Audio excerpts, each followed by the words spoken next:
దేవానా? మరి అందరినీ దాసన్ నమ్మిస్తున్నావు? అన్నా ఇవాళ మనకి రిలీజా? బయటకు వస్తే నాకు కారు అన్నా.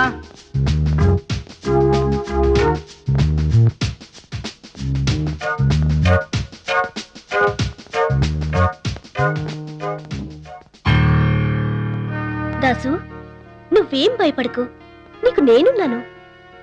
నువ్వు కార్ల దొంగవి, అందుకు లా ప్రకారం ఎలాంటి శిక్ష వేసినా అది న్యాయం. హంతకుడిని కేసు బనాయించడం అన్యాయం. ఎలాగైనా సరే పోలీసుల కుట్ర నుండి నేను నిన్ను కాపాడతాను. ఐఎమ్ సారీ దివ్య, నేను దాస్ కాదు, దేవా.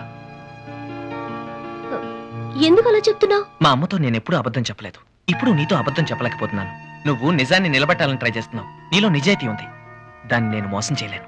నువ్వు దేవాన్ని ఒప్పుకుంటే నిన్ను ఉరి తీస్తారు తెలుసా? ఒప్పుకుంటేగా. అబద్ధానికి బలైపోయి ఉరికొయ్య మీద ఉయ్యాలు లూగుతున్న ఆ నిజాన్ని కాపాడటం కోసం ఎన్ని అబద్ధాలైనా ఆడతాను.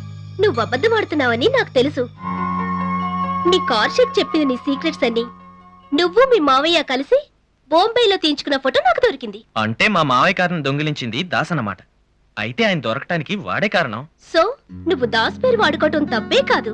You are right. నువ్వు దేవా అని తెలుసుకొని చాలా కోపంతో వచ్చాను తెలుసా?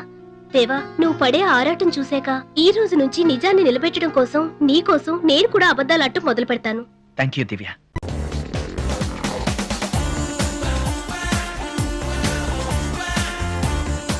ఇది నా ఫస్ట్ బైక్, అందరూ చూడాలి. ఇరిటేషన్తో అయినా సరే.